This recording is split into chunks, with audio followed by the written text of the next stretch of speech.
Welcome to a farmer's mid-morning show right here from County 034. Hey, yeah. Yes, welcome to a farmer's mid-morning show. I'm right here from County 034. And it is a brilliant week that we've started. We've started on a very high note. And what we are discussing today is something that definitely is touching on what is happening across the world, more importantly in Africa and right here in Kenya, where we want to see what is happening, what can be done about food security, and most importantly, we are going to have a discussion here of whether we should be discussing food insecurity or food security. I'm joined here by a panel here. Introduce yourself. Everyone, I hope you had a very lovely weekend. We went cleaning. Did you guys go cleaning? Saturday was the World Cleaning Day. Cleaning.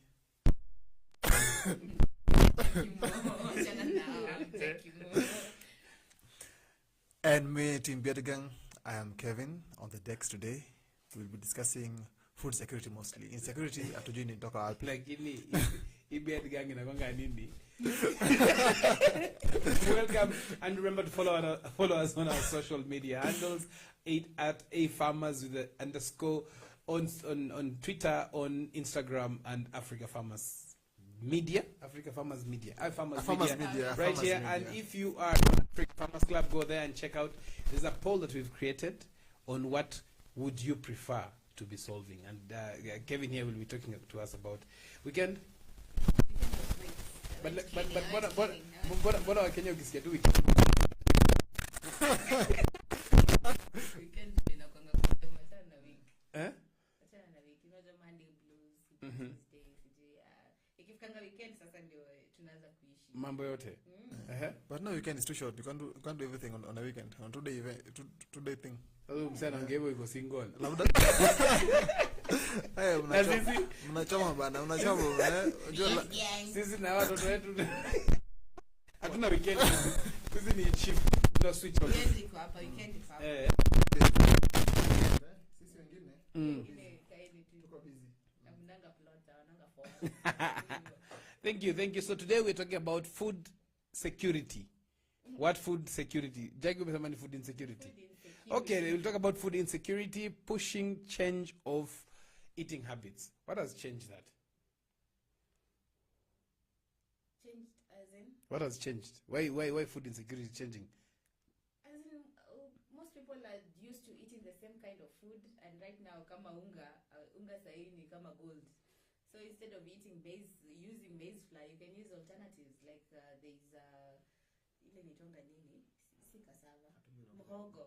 You can cook ugali from muhogo. Kwani muhogo ni nini? Muhogo si cassava. Muhogo ndio cassava. Unataka tuende break mapema sana. Unataka tuende break, yenyewe kulikuwa na weekend mahali hapa.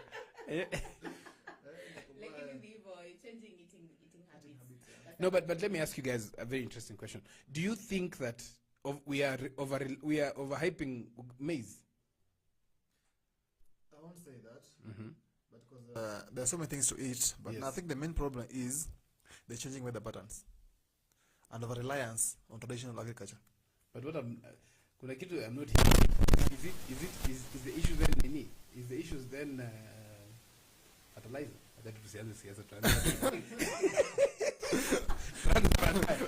So over reliance on, is it maize or what is it? I'm being told there's a mic that is not clear. That is. Yes. So let me ask Jackie. Through the lenses you've been seeing farmers going around. You've been going around seeing different farmers, and some of the stories that you've been highlighting are stories about oversupply, lack of market, and what is the disconnect? You know, when we were growing up, sometimes your parents tells you, if you throw that food, someone else is dying out of hunger. What is the disconnect then first, before we even go to the different test buds and stuff like that? I think mostly it's the misinformation. People find themselves farming because other people are farming, and they lack the knowledge of probably, I could say, a farmer in like Chok, mostly they grow tomatoes and onions. So you find like everyone is growing tomatoes and onions. and you've not gone out to see where's the market, who will I supply to. But you see, if you say that, and yet we have, should the market only be, I stand to be corrected, a place where you sell? There's a lot that entails market. So is it that the people who don't have food, they don't have money to buy, or they don't have access to that food? One is they don't have access to the food, and two, they don't have money. So you want to say that people die out of hunger because they don't have money, or is it there's no food? Because food security, me, I don't know how food insecurity is. Food security is food security is basically the availability of safe and affordable food. Exactly. Can food be can food be affordable and not safe? Can food be safe and not affordable? Because at the end of the day, we have to that access. Because I pass through different markets. Now, kuna vitu mingi sana. And right here in Kajiado, I was talking to somebody, our local chief, who I think we'll try and call later on today. And he actually mentioned that his budget for his house is no longer enough, because the moment the neighbors see smoke in his house, they and they want to start eating with him. In fact, adding to what we had discussed, I think he has actually requested for some assistance in just, even if it is something edible. In fact, you're saying anything edible. So, because food insecurity could mean that you have food that is not safe. In fact, somebody has just said that, which in the poll we'll be sharing, that people are just eating to fill their stomach. It's no longer about nutrition. So Jackie, what is the disconnect? Why are these farmers throwing food? Why are they saying there's no market? There is no market for produce, and yet half the other side of the country is dying of hunger? I think Kelvin should take that before I give my answer. I think there's something to do with the infrastructure, yes, and poverty, right? Making that food go that distance, let's say from Mombasa to Garissa, is take a lot.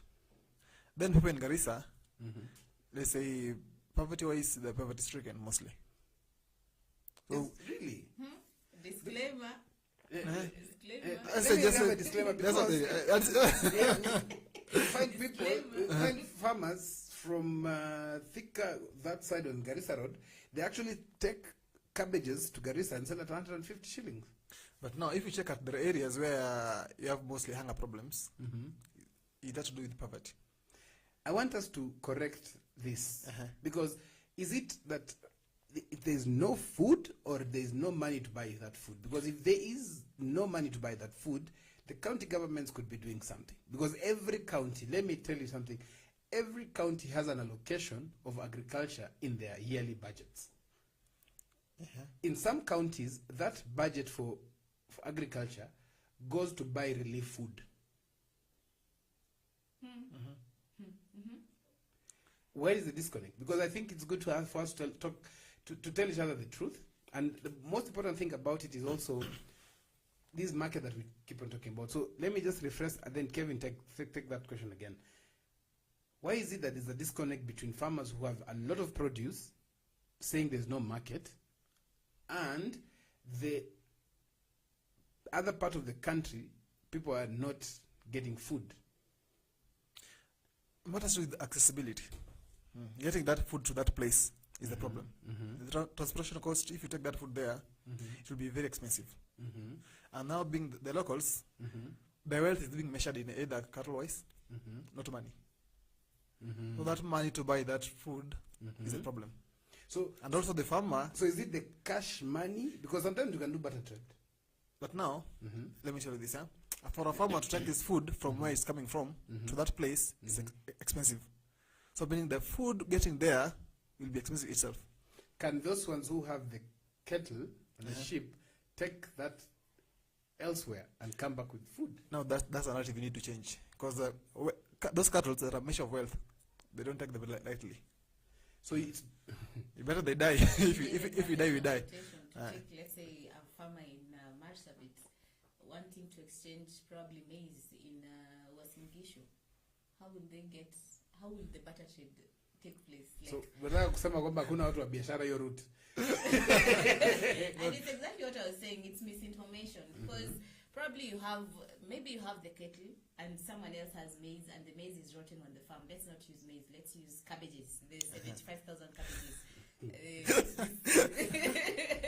Someone had Sanitize. the cattle are dying. They don't have food, and you have the cabbages on your farm and they are rotting. But then there's that disconnect where you don't have first the information that probably if I take these cabbages to Marsabit, I'll make more money as compared if I sell these cabbages in Nairobi. Also, there's lack of the linkage, the transport. Looking at the costs that are entailed in transporting the goods from one place to another, it's also expensive. Like probably you thought you can just grow the cabbages and the aggregators, I won't call them brokers, the aggregators will come and pick them from your farm. And you had no idea like you could buy a truck, a lorry where you can transport all those things on your own. So there's that disconnect. So one of the challenges that we can start saying is that a challenge to food security, Jackie. Let me add the volume a bit. A challenge to food security, Jackie, is lack of affordable transport and logistics services. That is one of the biggest challenges. Yes. Because that is why farmers fail to go to the market. That is why farmers have more produce, but they cannot take it to a different market. Because see, you can produce in Kitengela, but Kitengela is already the produce is enough. So how do you take that to Machakos? Because talking to some buyers in Athi River market, they actually say that if you bring produce from Kajiado, it is better sold in Machakos and not in Kitengela or Athi River. Okay, so that's a very interesting thing, and we'll be sharing an image in the next few minutes. We'll ask our director to do that, of a campaign that we want to start running. It's called Affordable Transport and Logistics Services, which will be sharing more details about this. So as we talk about transport, what kind of transport do farmers require to take this produce to the market? Is it, I will not start, karibu nianze mahali. I can talk about it because it's now on the presidential standards. Kuna mkokoteni, kuna pickup, kuna lorry. Why is it that it's too expensive? We will just ask our director to share that image. Why is it expensive? Is it expensive? Why is it? There's a hike in fuel prices. And what can you say if there's a hike in fuel prices? Even transporting people moving from one place to another, the transport has been hiked. Going to Kisii right now, it used to be 1,000. Right now it's 2,000 shillings. So now you can imagine you have like a whole truck of bananas from Kisii and you're taking them to Mombasa. How much will it cost you? First of all, there's the fuel prices. Secondly, there's the what is it called? When you move your one country to another, that's why you pay. It's very expensive. Breathe. Jackie, breathe. Can you give me water? Jackie, breathe. Nimekasirika hatulinyuma pesa na Pewa hasira tupu. Hey, as we share the image back again, I think it's a very interesting campaign that we would like to just mention it for those who are watching us, those who are farmers. There is a campaign that we are in the process of running. We in support from the UK Kenya Tech Hub. The Kenyan director, Shina Raikundalia, is very passionate about seeing how farmers can be able to take their produce to the market, considering the market is already there. And as you see that, it's actually a campaign called Affordable Transport and Logistical Services, where farmers can be able to get partners who have transportation or logistic support, because farmers, their work is to produce. To market, the market is already available. But how do farmers get that produce to the market? And that is where now sometimes brokers come in. In fact, I will share about whether brokers are entrepreneurs. That's another story for another day. So this is a campaign that we want to see how it can run. So if you're a farmer, we will be sharing more information about this, how you can be able to access this as we run this pilot in the next few months, just to understand more about that. Sheena Rekundalia is very passionate, especially in solving the smaller problems that cause the biggest problems to farmers. Is that English? So there's the small. When you're scared. Can you speak the Queen's English? The smallest challenges, things like transport, because most of the time we talk to farmers about production. But sometimes they say, where is the market? Not that where is the market, is how do I take my produce to the market? You know, and as we are saying, hata kama Jackie alikuwa amepandwa hapa kidogo na pressure. Yes, those are some of the challenges. But not even price of fuel. It is actually that affordability. You know, you can imagine the difference between having with the taxi services when Uber came in, you know, and the like little cabs came in. So this is a campaign that we want to see how it will be successful. Punguza pressure kidogo. But also Noah, Campaign ilisha. another thing is also, let's say, road networks. Where some farmers, the way they farm, the roads are too poor. Utapata kama kumenyesha, gari itatoka huko. But Kevin likes using the word poor. He has used it more than 5 times today. Is the network poor? Poor road network. Because if I remember, there's a time I was in Mara, Yes. and it went for around 1 week. Yes. The roads turn into rivers. And if you imagine you are harvesting that week, you won't transport anything. If you're Tomatoes, harvesting cabbage. tomatoes. You won't do anything. If you're harvesting tomatoes Utalia nasi. or kunde, it is better you dry the as a solar dryer. Then also insecurity. Yeah, Security issues, yeah. No, but you see, one of the things that I keep on asking myself is, as much as we say the road network and all that, isn't it whose work is it to make sure this is a success? The governors. Because see, at the end of the day, there are things that we are putting across, that we have food insecurity, and we know why that food is not available. It is not that food is sorry. It's the challenge is food inaccessibility. Not that the food is not available; it is available. It depends on how you look at it. How? There are parts where there is no food, like the ASAL regions right now. They've lacked rains for, let's say, 4 seasons now. They've not seen rain, so they can't grow anything. So what they don't have is access, not that they don't have the food, because They don't have food the is food. available. The food, They don't food is have there in Kenya. Yes, Food but is there in Kenya. don't have They don't have, but now the food in. But food is No. available. There's no accessibility to the food. Food available. You've not confirmed if there's food in Kenya. No. There is- What I mean is, I know where places people are throwing away food. Where? you see, this is the thing. What I'm asking Jackie is, and we have to get this right before assuming. Karibu niongee na Kiluya hapa.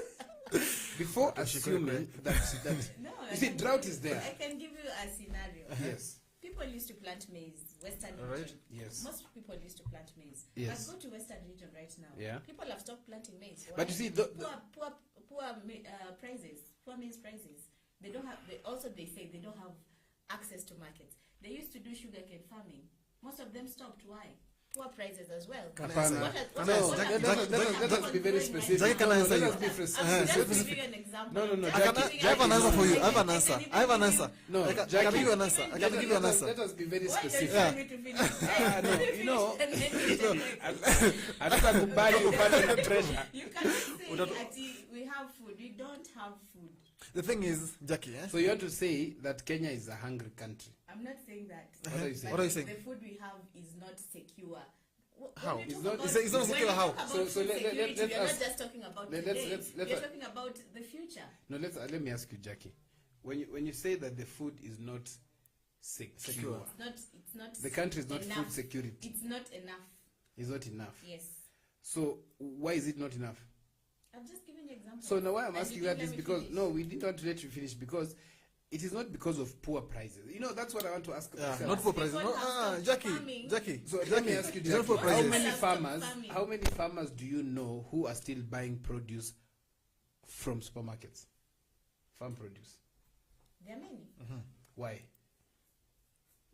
Is it poor prices for themselves? Okay, I have an answer for you. Yeah? Okay, The thing you're trying to say, because you talked about maize. Uh-huh. That farmers are not growing maize because of. because of poor prices. prices. I beg to differ. People who are growing maize are not growing maize because they're not doing it as a business. Their work is because we have land and list and plant and sell. You wait, then Because how many farmers have petitioned the government, even during campaigns? We need. You see, the thing is that the government knows that if there is a fertilizer, maize will be there. But that's not. You're, So that you're comes- missing the point. No. I we're not give an missing- example of maize. You can give another example of coffee. Yes. Poor prices. No, How? it's because many people. What do you mean by poor prices? many What do you mean by people poor prices? cut off their coffee trees. no people are just in a hurry for money. No, they're not. Yes. All right. Because how many farmers do you They are know? not. How many farmers do you know, Jackie? Take the example of sugarcane. Sugarcane, it was not poor prices. Sugarcane is because our main miller was corrupted. And was shut. We have to hit where And it then is being at the hit. end of the day, what happened? No. What happened? You know, they if- were never paid their money, you say- and then they decided. By the way, why I am a should we- sugar. why should By we the way, plant I am a Why should we sugarcane plant farmer. sugarcane? I am a Are sugarcane you farmer still from planting Mumias. sugarcane? I You're didn't not. for one main reason. The person who's the miller who was supposed to be picking from us shut down. But there's still some areas in Western Kenya who are As they still do growing plant, yeah. sugarcane, and their farmers are very But happy. they're very few. So the point is, They're very the few. point is, And that's why we are importing sugar from Uganda and other countries. Jackie, No, Jackie, that is just Jackie, trading. We're Jackie. doing it because if we It's import not a to matter imp- of trading. no, It's not a Jackie. matter of trading. Why are Okay, why are we okay. importing eggs? No, Jackie, let me chip in, let me chip in, let me chip in, let me chip in, let me chip in. Let me chip in, yeah? Let me help you people. Let me Let's take a break. hapa mdagi mpaka jioni. Hapa maliza. Your last Kidogo point tu. as- Kidogo tu, This is about planning by the government and the county governments. No. And crop zoning. No. Itasaidia. Crop zoning itasaidia. No. Crop zoning itasaidia no. If you are a farmer, No, crop zoning is a Crop very zoning good will help. idea. no, Yes. we cannot start by crop zoning. We have to start by soil health and understand what is this soil health, because you cannot talk about 10 employees or 10 people coming to work. They have to be healthy. You can have Alright. 10 people That's to what I'm work, saying. but they're not healthy. zoning. If you crop zone, You see, there's nothing like crop every zoning. zone has different types of soil And for that- specific crops. And Yes. that is the challenge we are facing, because currently soil health rhymes with climate change. If you talk about crop zoning, it means that maize is grown better in Western Kenya Rift Valley, which Yes. takes 8 months. 8 months. The same maize, We have insufficient food. look at me, the same maize can be grown in Eastern Province and it will take 4 months. So if you say I doubt if it's the same maize. Okay, then Galana Kulalu is not in Western Kenya. Let us be very honest. This is a kind of it's a different seed. Different that has seed, yeah. been improved Then- for it to grow for 4 months. okay. So But why the not info focus is- on this and have these guys grow it twice a year? But for us Why to don't we improve but for us to it? address food security, we have to do zoning because different parts of the country have different crops. What is zoning? All right. Let's say We'll go back. Come back. Let's take a short break. We'll take a short break, and when we come back, No, we are banning. We are banning. Torina boxing gloves. Let's go for Torina a short boxing break. gloves.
Melon is a trailing vine in the gourd family.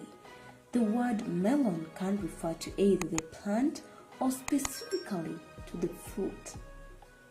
Watermelon is a type of melon that is sweet and refreshing fruit. Watermelons can either be grown on home gardens for small-scale farmers or large-scale depending on the market demand. You can either transplant or plant watermelon seeds directly. For best performance, plant watermelons in hot, sunny locations with loose, fertile, well-drained soil that is rich in organic matter. It is best to plant watermelons on raised rows and ensure that the soil pH is between 6.0 to 6.8. On average, it takes around 3 months for a watermelon to grow from seed to mature fruit, with smaller varieties having shorter growing times than larger varieties of watermelon. Watermelon growing, if done rationally and on a scalable basis, can be a good source of income.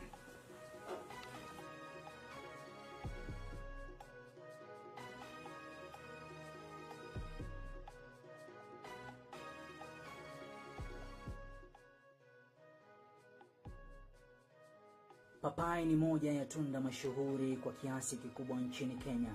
Pia tunda hili linaweza kuwa na faida mbali na afya katika kukuza uchumi wa mkulima wa zao hili. Pia linaweza kuwa chanzo kikubwa cha pesa za kigeni kwa kuuza nje ya nchi. Uzalishaji wa papai nchini Kenya ni kwa kiasi kidogo ukilinganishwa na mahitaji ya watumiaji. Hivyo inahitajika nguvu zaidi katika uzalishaji wa zao hili. Zao hili limeshamiri kote nchini kwa kutoa mavuno bora. Ungana nami niweze kufahamisha bayana na kwa undani kuhusu zao hili la paipai.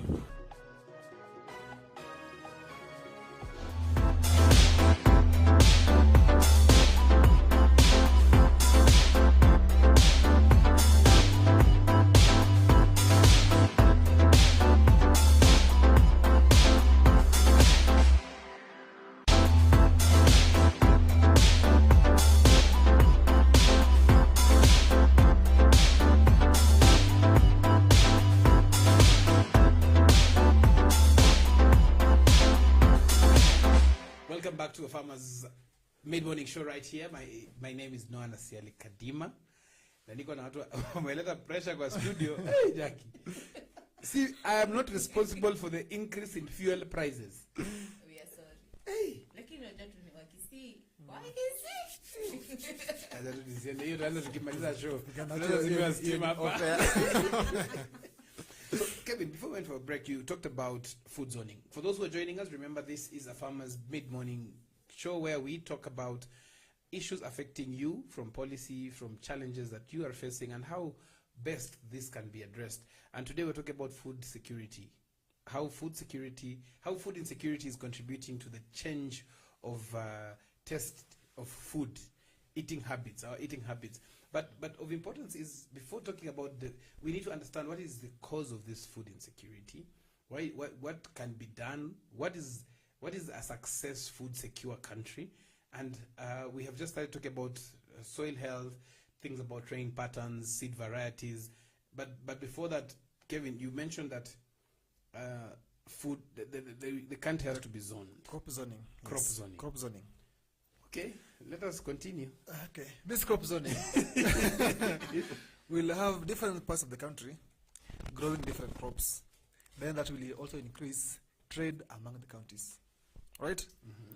Let's say Kitale iko Trans Nzoia. Mm-hmm. Trans Nzoia County can do well in producing maize. Right? Who said that? Huh? Is it because of the historical way? And if it is so, how come they are not doing it enough? What is happening that they're not producing to be able to sort us out? Because is it an assumption? They're still doing it the traditional way. So is it an assumption that Kitale grows the... It's not an assumption. Because, that's a sure bet. because I have been in Kitale, and we did not even get maize. It's like it being in Mumias and there's no sugar from Mumias Sugar Factory. When was that? When did you go there? Kitale is by Shags. If it is recently, I will understand. So, But historically, yes, they do the best maize, right? You know that. If you can get support, real support, let's from go everything, from the top. Let us ask, what is this support? From the top or from the bottom? Okay, from the from the bottom, okay, bottom up, bottom. Any can do, right? Bottom. All right.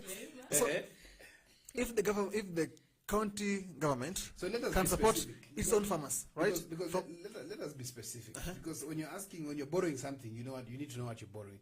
What is this that farmers in the maize growing regions need for them to succeed? Let us assume first is fertilizer. But, let's put the wholesome technical support, No, let us financial break down. support. Okay, What is fertilizer, fertilizer? financial support. When you say fertilizer, what do you mean by fertilizer? Fertilizer. Yes. Let's say the ones you really need, really need, not that you ukona shamba okay fertilizer. What you really need. So that means that aligns with soil health. So do we talk about fertilizer or do we talk about improved soil health? Because you have to be very specific. Okay. You might have 10 farmers in Kitale, and not all of them need DAP. So it's about kwanza to make soil health. That is soil health. Soil health, yeah. yes. Because I'm sure overdoing fertilizers Yes. inakosea mchanga. So we say crop health. nutrition. Crop nutrition. Okay. Very key. Right? Jackie is nutritionist ule wa nini? kula chapodondo inaongeza nini? Kula chapodondo na avocado. Any Different. How to feed the crop. How to feed the soil, and the crop. Next we talk about finances. What finances are you looking at? Finances. Yes. For you to have, let's say, the best of seeds. So can the government provide this seed, or they give you money to buy the seed?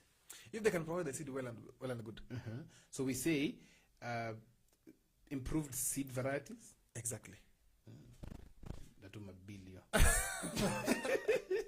Improved seed varieties. Unajua kwanza present bill. Ukisema utaongeza bill hapo.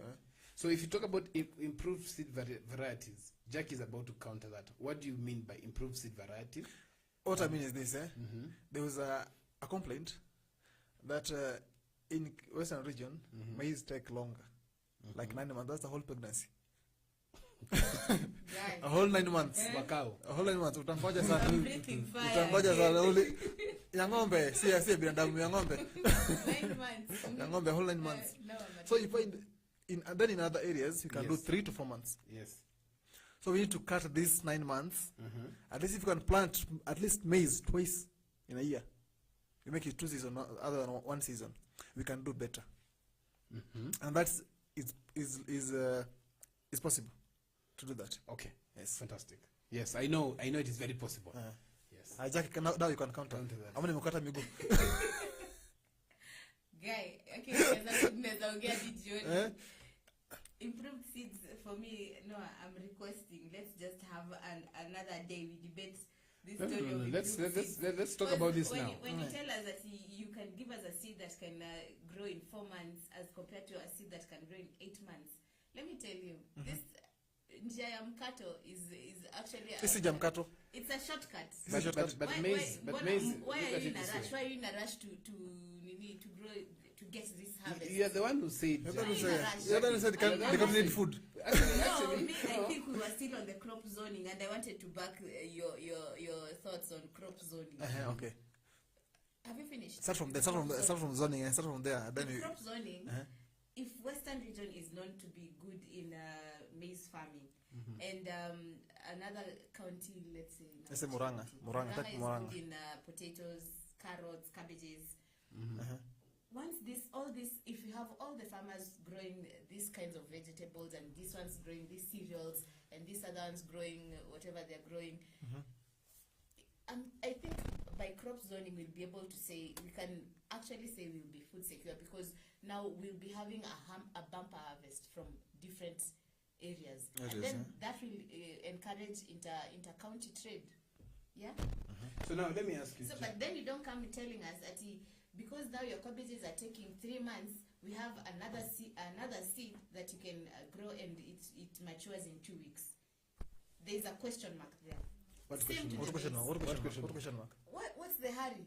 No, let me ask you. Why are you bringing something that will grow very fast and you don't even know its nutrient content? Jackie. So what are you against? Jackie. What are you against? What are you against? What are you against? The improving. So Jackie, if somebody told you today, Jackie, you don't need to work 30 days a month. You can work 15 days and get the same And first salary. of all, question. Why? Probably I'm being fired in some way. No. Okay, then I'll say what's Somebody, doing. if somebody You don't need to work comes for and 30 tells days. you, somebody comes and tells you, you don't need to go to town to do something. You can do it on Mombasa Road. Bado hapo kuna question mark. Why? Why don't you want me to go to town? What are you hiding there? No, we're not telling you. Not to go to town. We want to make your work easier. Easier, make it work easier for you. And this same, look at it this way. The same maize variety. By the way, the maize variety grown in Rift Valley is not because of it takes longer. It's because it is rain fed. Yes. By the way, that is the only difference. No, there's a big difference. No. You can look The at only no, difference. let me give you one example now. I'm just in vibaya. Uh-huh. Look at the people from the western region, from the maize they consume, the Tsindumbui and the biceps, Yes. and the people from Machakos. There's no difference. There's a big difference. No. There's no difference. I know that. There's a for big sure. difference. How? There's a big How? difference. I have The visited body farmers. posture No, and it's not the kind of food. Oh, no. It is the food. Sio mahindi, si mahindi yetu. Those are Jackie's views. It's the food. We do not stand with those views. Let me tell you, Jackie, something. And I think this is where the disconnect starts. Because number one, the maize that grows in... Maize is maize. Yes. By the way, maize is Maize maize. is maize. You will never know the maize that the flour you buy, where the maize came from. Unless it's color. We have the yellow maize. That's why people And the white- So what we should be talking about when we talk about the improved seed varieties, we should actually be asking ourselves, what is wrong with the current seed varieties? That we have, yes. Is it irrigation? Is it pests and diseases? Just the weather. Is it the weather patterns? Is it climate change at the end of the day? Because that is everything. You know, when you talk about I am going to work, you have to factor in very many things. When you buy clothing for work, you have to factor in so many things. I have to buy this that I can wear when it is raining. I have to buy this when it is hot. So the same thing with the seed varieties that we have and all that. I think we have to ask ourselves, what is going wrong? Because food insecurity does not mean lack of. It means that we are not doing something to produce more. If farmers in Kitale are But then getting... you want to convince me that by using the improved seeds, you'll produce more food. But that's true. We have 9 months, then we're getting into 4 months. That means we produce But twice. then look at the indigenous seeds that people Jackie, used to have. can I surprise you? Why is it that we are not growing tomatoes in Western Kenya? I think because of the weather. Do you know the amount of money that Western Kenya uses to buy tomatoes to cook is more than the amount of money Eastern Province can be able to grow maize under irrigation and supply. Actually, West Machakos, Kajiado, Kiambu, Makueni counties is enough to feed Kenya. For one main reason. Everything factors them perfectly well. The soil is healthy. You said Machakos. Yes. Yes. The weather is okay. Yes. When you, And water? so now we're going to there. Remember, if irrigation is sorted out in this region, Everything is okay. we will produce more than Western Kenya. For sure, without a doubt. The only issue is So irrigation. what is happening is we have other things that are also coming in. You know, and that is something that I wish we had the clip. The president said that yes, we have to get fertilizer to the farmers. But there's so much more. There is so much more that we need to look at. You know, number one, climate has changed. So we cannot keep on planting the same maize variety, adding the same fertilizer, and expect something different. It cannot happen like that. We need to ask ourselves, why are farmers who are growing maize in Kitale getting 7 bags instead of 30? You should bring even 40. Because they're growing the same seed varieties. I'm yet to be convinced, by the way. We are not convinced you're not a farmer. We're not here to convince you, Jackie. I'm yet to be convinced. You're the one who should I convince want us. to get into You are the person who farming. should convince us. Yeah. I've been convinced. You convince us. So we talked about something very interesting. Those who are watching us, we talked about number one, crop zoning. When it talks about crop zoning, what are we looking at? Things like soil health, crop nutrition. What crops grow, yes. grow where. Yes, but I beg to differ about crop zoning. I think instead of talking about crop zoning, I think we should look at soil mapping more importantly than crop zoning, because we are in Kajiado County, right here in Kitengela, we have black cotton soil. Right the other side of Kajiado County, in Namanga, it is red soil. So when you talk about crop zoning, it means we're saying that in Kajiado, only certain crops can grow. But if you do soil mapping, we'll realize that there are some crops that can grow well in some soil types, which makes a very big difference. For example, watermelon in Peketoni, you get better quality. Better, even sweeter. And sweeter, but it's very hot. So when you talk about that, we say, oh, because it has loose, the soil is very loose. Okay, so I think that's something else that we need to dig in deep and ask ourselves, what is this different? Yes. So, Jackie, are you convinced? No. Okay, convince us there. Convince us, eh? Convince us. We cannot convince you, convince us. Another show. We've done Now we'll have this show on Thursday on Twitter Space. Let's discuss this. So, in other news, we have some news that are coming through. Kevin, you can take some of the news. We'll start by here the Cinefa. Kenya Agritech startup supporting farmers with modern solutions gets Google's attention, which is a plus for us. With the help they will give us, we can do more. And from our president, Dr. William Ruto, we will empower high food production instead of subsidies, which is also a good thing, but it will take time. We just have to give it time.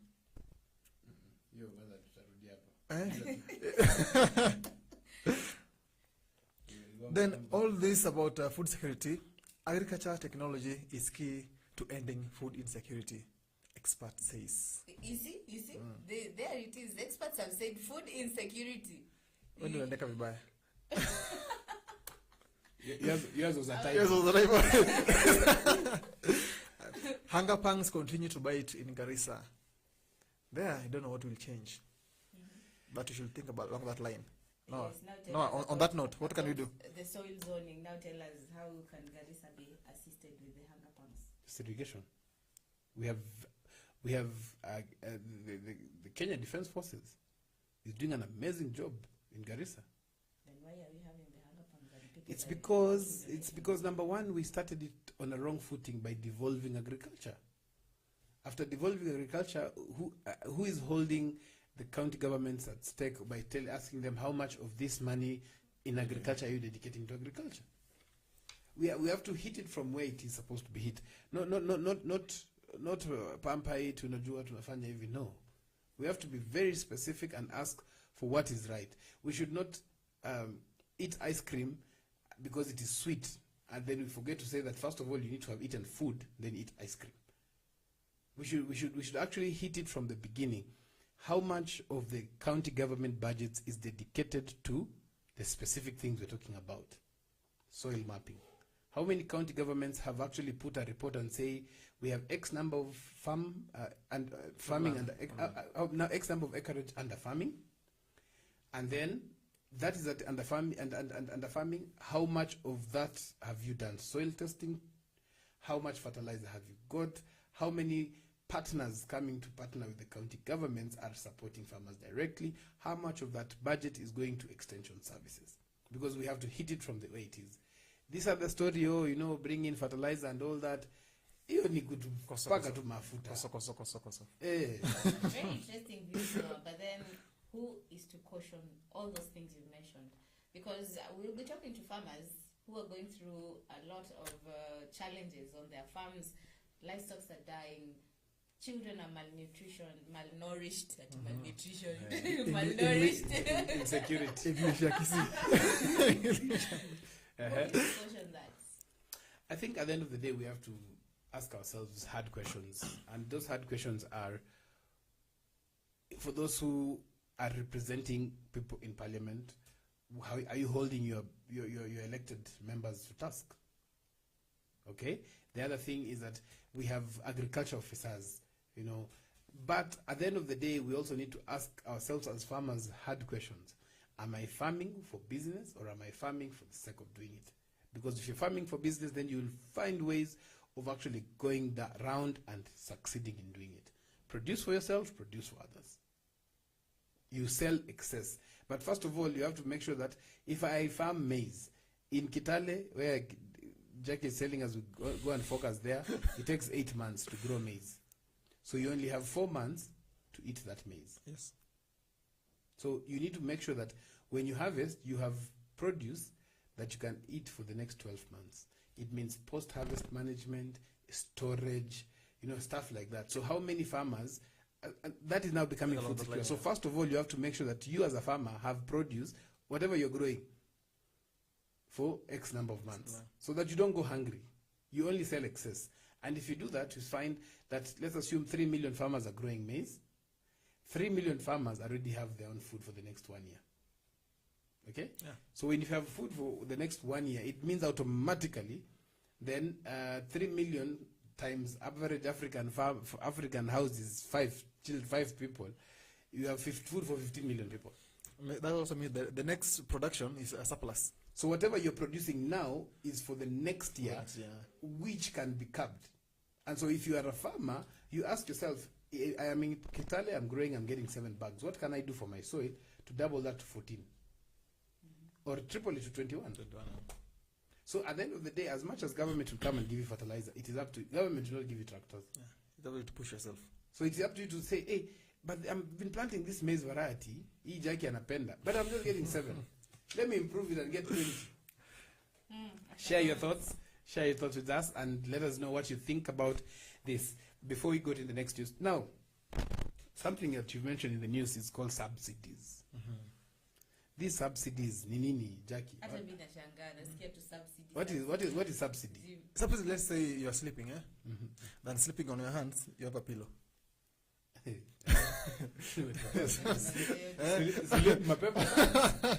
So, as an individual, it helps you. Let's say, like now there's a time fertilizer was 6,000, then there was a subsidy put on the fertilizers, bring it at least down. Meaning government is paying part of that money for you. You don't have to pay it in full. Or to by subsidy. Where does that money come from? From the nation wise, you have to borrow because you don't have anything in our coffers. You have to so borrow. It's like borrowing money to eat pay food. To eat, yes, which is a very bad thing. So that means you will not even have money to buy. But no, I'm trying to break it down. But it all depends. What are you doing with that? What you're borrowing? Is it really working for you? So subsidy is basically, I don't know. I'm trying to. I'm asking a question. So subsidy is money used to do what? To pay for something that you need to use, not for investment. It's not an investment per se. So that's only to help. It's only to help for a certain period. For a certain period, yes. But how come that subsidy is very expensive? Because you don't have a plan. Because you need to have a long-term plan. If you have a subsidy, how long should it run? No, but even before going for the subsidy, is there another alternative? And the subsidy is usually the last option. But let me ask you something else very interesting. Is subsidy the problem, or there's something that happened before the subsidy came? Because we have a lot of produce coming from other countries. Is that one of the problems that brought this? These things around, let's say you have for example, this new administration. Whatever they need to do now is to avoid having subsidy by 2027. But they've removed it now. They removed it now. Is it right or is it wrong? Actually, they did the right thing, removing it. Okay. Because it's overweighing the government with the loans. If you keep on borrowing, and it's not helping you in any way, there's no need. So you borrow money for investment. It's better we suffer for around 3 to 2 months, but we have a plan. But that after these 3 months, we'll be able to sustain this, to bring the price lower without issuing any subsidy. So let me ask you, Kevin. May I have a favorite number? 8. 8. 8 to 9. All right. We're going to give farmers fertilizer now. Fertilizer now, When do we expect the price of unga to drop? Give it around 1 year. So we're still going to eat the unga at 200 shillings. Technically. Okay. So these things, So you have to suffer subsidy- for a certain time for things to be better in future. But now if you give, So if what you- is if the you guarantee? But if you subsidize this unga, let's say you subsidize it, then you're selling it at 150. Yes. How long will that work? So what is the guarantee that after 8 months we will never go subsidy again? That will now depend with the plan we have as a country. So what is this plan that we can The have? plan should be this, Yes. right? We have. On my side, I was talking about the zoning. Yes. But now, if we even leave the zoning part, what are we doing for the farmer himself? Was it the production cost is brought down? If it remains higher, Okay, The thing let me ask an off-the-cuff question. Do we even think we have the right farmers? that's the problem. You don't have a plan. That's why I say you don't have a plan. So do we have the right farmers? Because Jackie Pia anasema yeye pia ni And mkulima. Kulima. We have, Yes, we you- have, she- we she- have Okay, the farmers let's say this, Are those farmers informed well? I'm not saying educated. Informed well on the right things they need to do. That's the problem. We They need training. They No, They believe it. How are they informed? How are they The, informed? the extension officers in the county level. How? who go Where? down the- Wapi? Umpata moja. Yes, Umepata- Kama yes. name one. Give me I was in the Name one. No, give me one. Name one. Give your name. Christopher. Christopher nani?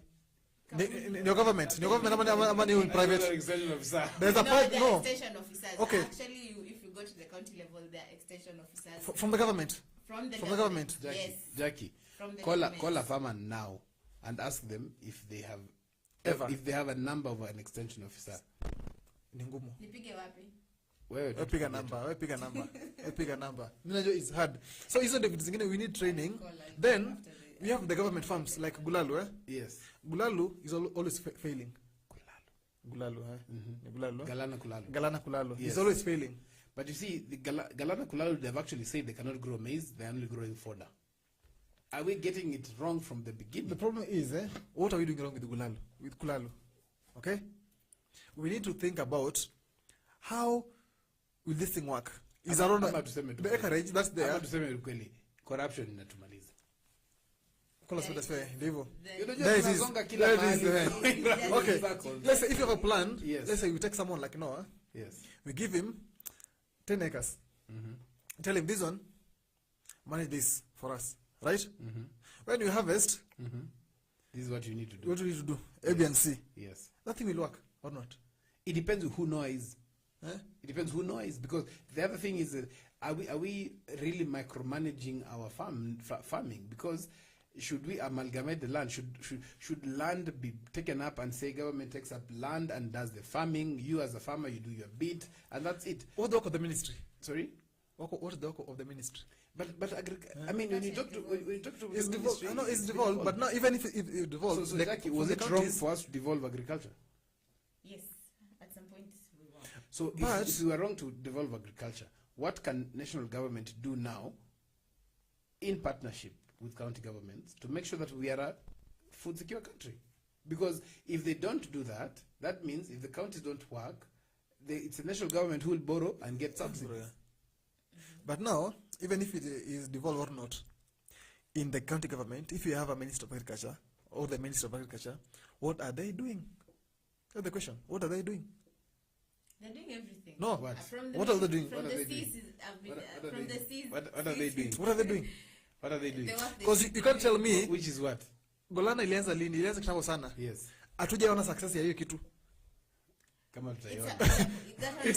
It's failing over and over again. It's a political. Huwezi weka kuku, huwezi kuweza kuku But moja. how come we are politicizing everything? It should be like And that. yet it is farmers who are still suffering. Yes. We're politicizing access to fertilizer. We are politicizing oil. We are politicizing price So of like food. you're trying to say even the food insecurity we are facing right now, people are facing, it's also being politicized. Exactly. You are doing, in Kenya, you have a political problem. Because we know and we are for sure, and it is very unfortunate because all the presidents we have had in Kenya come from very healthy soil, food producing counties. So like even the politicians who come from let's say Garissa to Turkana. No, I'm talking about the presidents who have we President have have been there. The president president has have been there. been. Yes. yes. So, Probably they've never been there. They don't know what is happening. no, on the but you ground. see, You should know. what I'm saying is they are coming from healthy food producing zones. counties. Yes. So what is the disconnect? You tell us.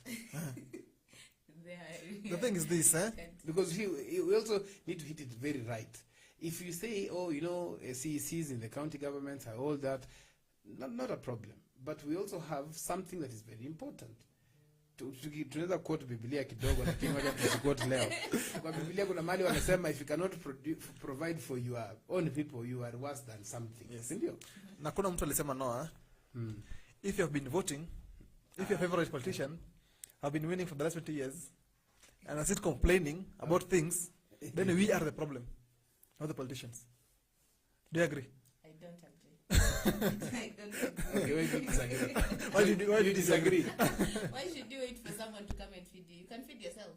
No. The policy they're making is inatumiza directly, involves directly. But there's something you can do if the policies Like what? are not working. But can I What can I surprise do? you What guys can I do? something? These policies are already there. Yes. The But policies if they are are not already working there, you should raise it. At what point? County level count?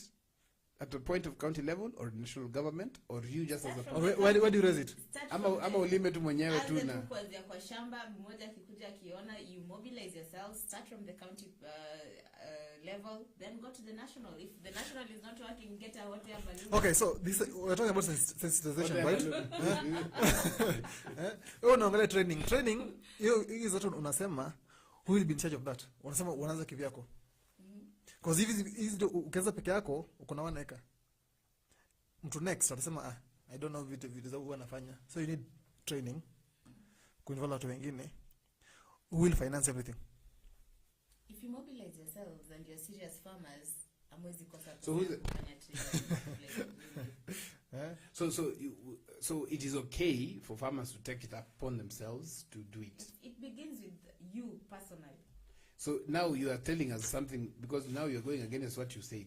Because farmers have said them they want to improve new seed varieties. They have not said that. Farmers have said it. Who, where? We have visited quite a number of farmers who say these seeds don't germinate, these seeds are not yielding enough. Because they These lack seeds information and the training on- that Kelvin is on talking what? about. Information on what? Or not?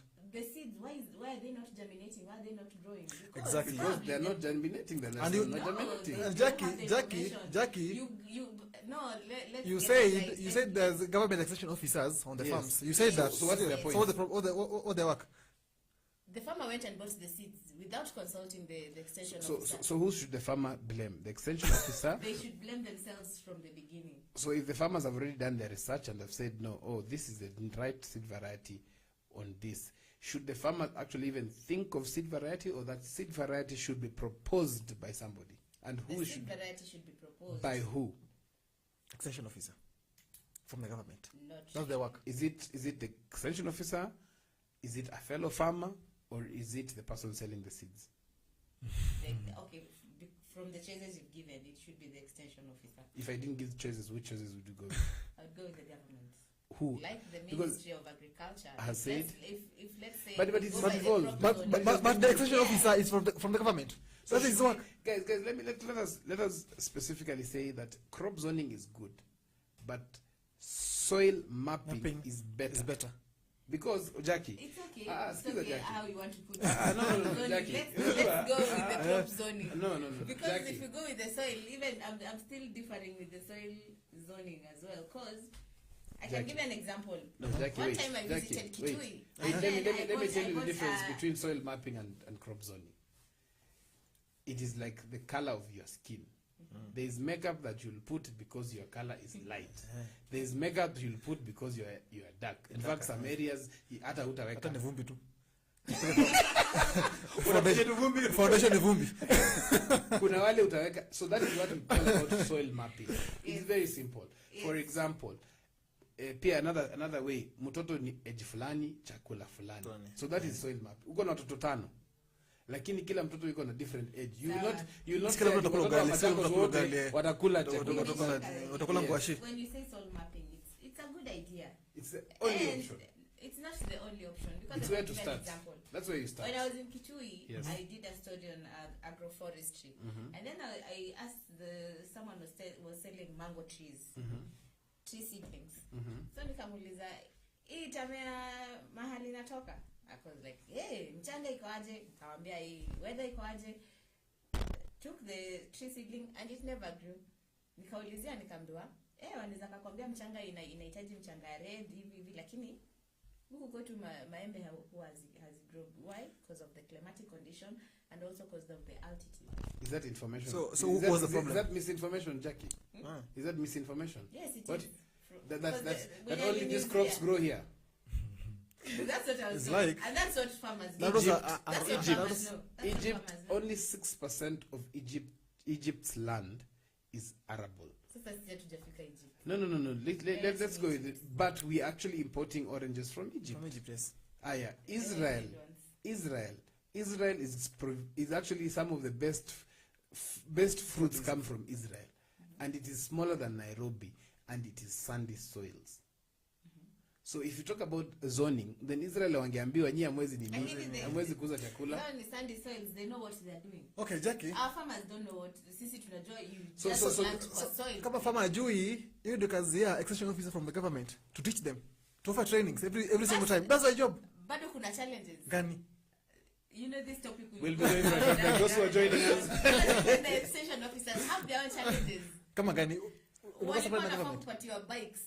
They don't have the access, your transportation of moving. So the from issue, one farm to so another. what we need to agree is this: there's someone who is sleeping on their job, Yes. and it's not necessarily the farmer. We're going for a short break. When we come back, we'll discuss this more. As We'll we talk to the farmers. They tell us themselves. These people know.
Beetroot is a highly nutritious root vegetable. The beetroot is the taproot portion of a beet plant. It is one of the many varieties of the genus Beta vulgaris, all of which are mostly grown for their edible taproots and leaves. Beetroot is a root crop that takes approximately 3 to 4 months to mature. Beetroot is a fairly easy crop to grow as long as the soil is well cultivated prior to planting. Beetroots do not enjoy wet, boggy or shady soils. Beetroot can be sown in trays and transplanted when the seedlings have 2 true leaves. Plant in full sun, space seedlings 10 to 15 centimeters apart, and rows 20 centimeters to 30 centimeters apart so they have room to grow. Beetroots are also ideal for containers or raised beds. Beetroots will happily thrive in small areas as long as there's at least 20 centimeters depth of soil.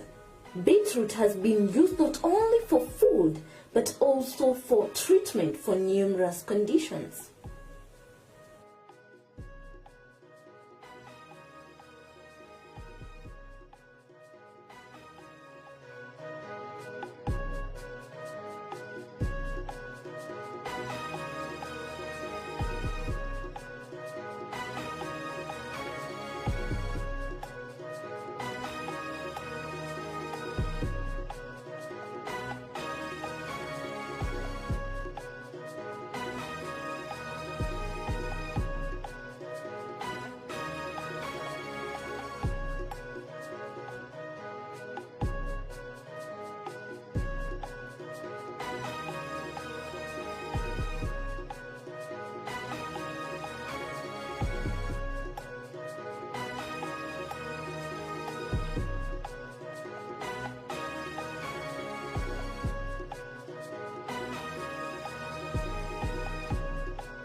A nursery bed is a small area of a yard or garden that's used for growing certain selected plants.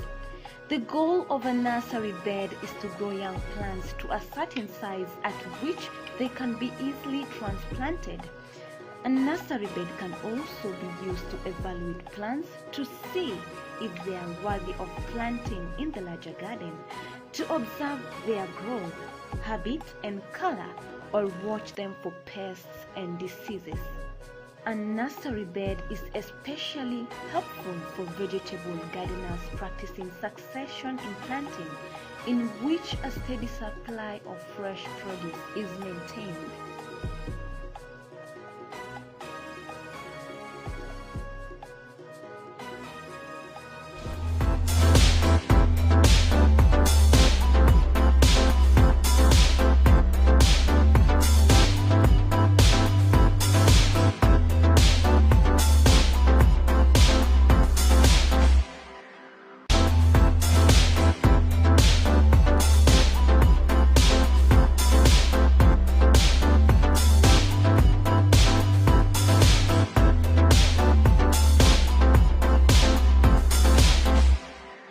Welcome back to A Farmers Media, right here from County 034. This is your mid-morning show, your host Noah Nasali Kadima, and I'm joined by our evening drive host. Najua amezoea kuingia kwa studio jioni.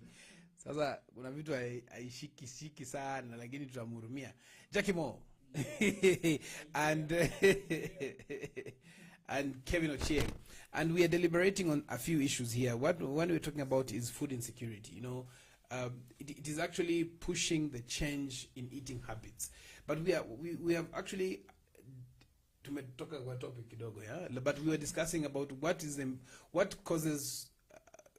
food security, and what are the challenges that farmers are facing that they cannot help us as fellow countrymen to be food secure.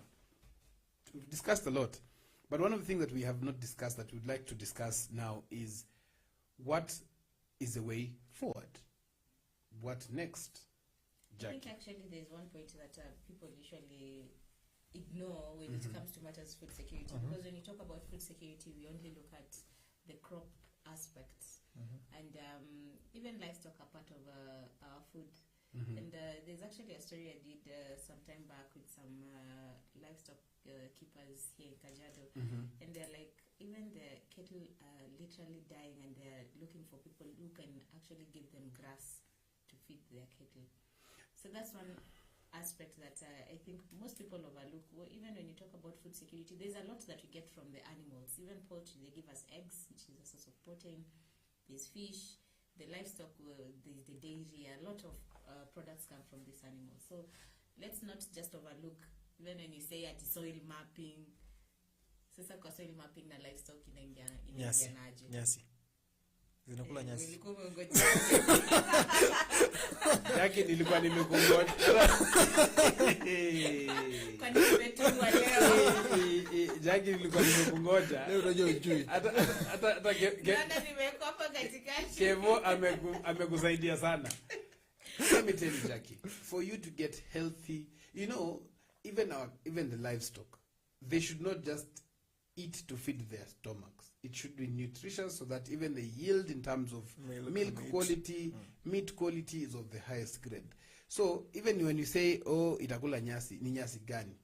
So in fact, even the type of soil that grows, you know, it has to be regenerative so that the nutrients are back in the soil so that the... But one thing people don't understand is this, a parcel of land can only hold a certain number of animals.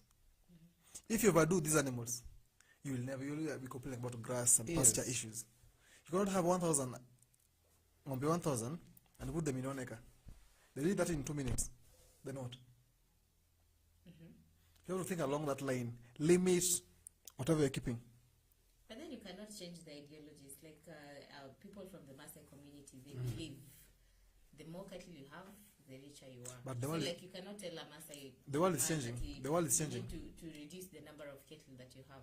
Everything, Jackie. What we need to do Jackie, is come up with solutions. everything has to go step by step. Sometimes it's also leaving them to understand what this is all about. Because at the end of the day, you can only give a solution to somebody who's willing to change. Yes. If you give a solution to somebody who's not willing to change, it will not work. In fact, it will be a burden, not a solution. Ni kama kuniambia, for example, mimi napenda kula chapati. Lakini uniambie no njukule chapati lazima upike. Wacha tu nikule ile umeniletea. So what basically I think what at the end of the day, as we are discussing this, we also need to understand and hear it from the farmers directly. And we have a video that we'll be sharing with you in the next few on just what are the challenges. It's a 1-minute video on what are the challenges farmers are facing out there. We'll ask our director to actually play the video. This is food waste. This is pure food waste you can see here. Lakini leo tumeweza kupeleka some of this good produce. Kabla ijaribika tupeleke people who need it more. Are you happy about the initiative? I'm very happy because today I feel I have touched somebody's heart. The way I see in the TV, people suffering, and we are throwing food away here in Melo. Today I have given away the food I have given away. It is going to help somebody and to save their hearts. Our main objective is to we cannot tolerate anymore food to rot in farms, lying everywhere. There's no prices, there's no logistics, and people are still starving in Marsabit. Na umerudi na kitu kadogo mfukoni? Yes, even me I have nimepata kitu kidogo niko kwa mfuko, na ile chakula nimenunulia yule mkulima huko Sambole pia amepata kitu huko machinani. Kwa hivyo nimefurahi sana. Unataka kuambia wakulima aje sasa? Kama ingewezekana wa join this food campaign to Marsabit.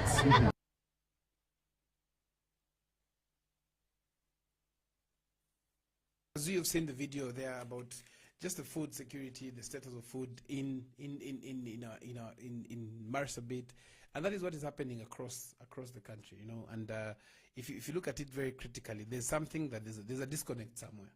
You know, we don't know whether to start from the top or from the bottom. We don't know what to do right to get it right. But at the end of the day, there's something that has to be done, and we as a nation has to do it together. My question as we wind up is adoption of new technologies a solution to this? Exactly, very true. That should be the way to go. New technologies, yes. And what is this new technology? The installation. I can start with the irrigation because, like you told me, the story of Marsabit. Many people don't know there's a lake in Marsabit, and they are not aware that there's actually fish in Marsabit. So if there's a lake, why can't they farm? So if they put up irrigation systems and they get the extension officers from the county to train them on the various crops that can do well there, I think we won't be having cases of kids dying of malnutrition, because probably the disconnect is coming because they don't know, like, they can actually grow other crops apart from depending on the fish and the livestock that they have. They can still grow crops that they can feed on and feed their children, so that they're all healthy. Interesting. As we are winding up, Jackie, there is a poll that we created earlier on today on Africa Farmers Club, and this poll was very interesting because it was very specific on what should be done, what should we be solving as farmers. Jackie, before you ask, Jackie, what should we be solving? World hunger or climate change? First is the stomach. It should be world hunger first, and then climate change. Because when you cannot do anything, you cannot solve the climate issues when you're hungry. Yani So hawezi you nunua, have to eat first. unaweza nunua fertilizer lakini hawezi nunua mvua.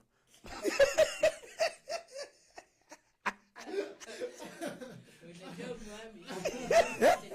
Acha nikwambie wewe. Unajua huwezi fanya kazi kama hujakula.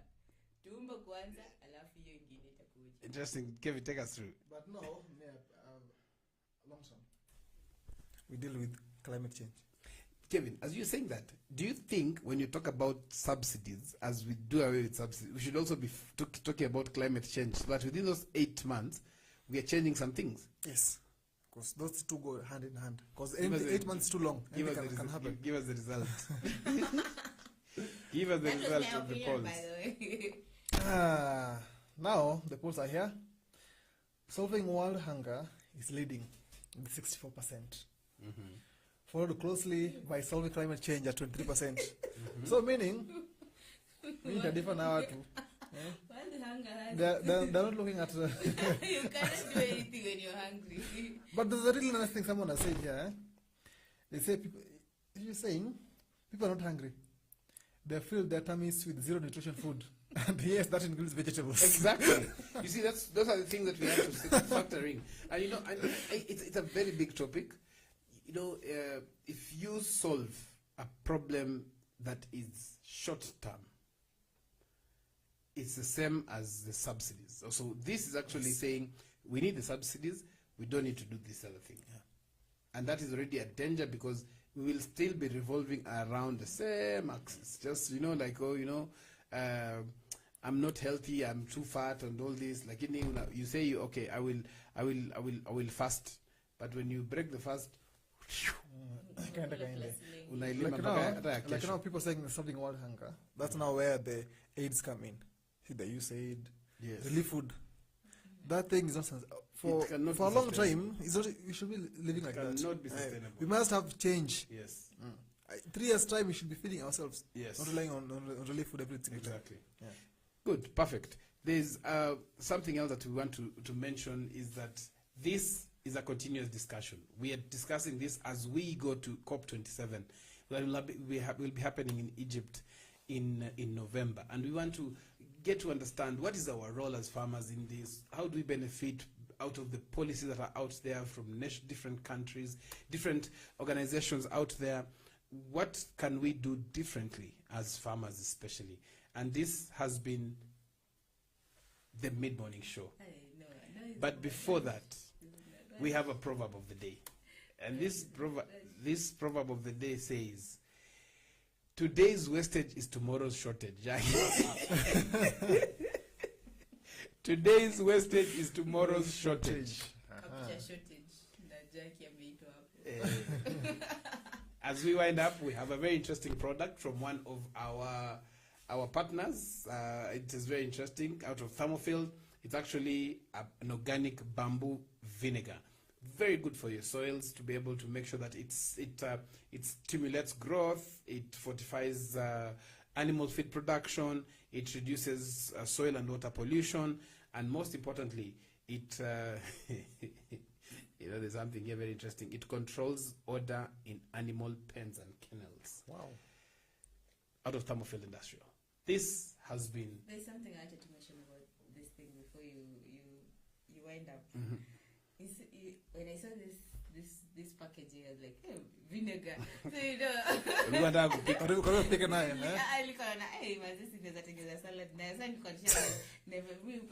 This dark kind of vinegar. Alafu sasa baadaye naangalia ati not for human consumption. Sana shida guy, kwani vinegar tena not for human consumption. Very interesting, not for human consumption. This, your last words. Kabla ni watoe.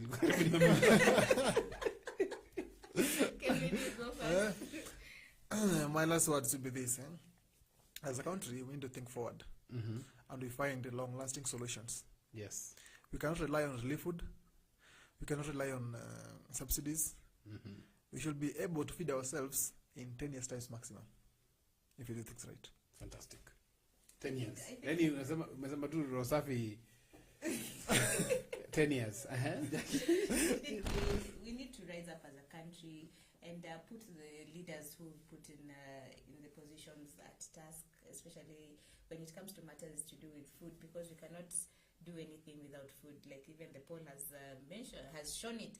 Like we cannot survive without food. Hata kama tunaongea issues to the climate, so we need to put the people who are in the leadership position at task and ensure that we remain food secure.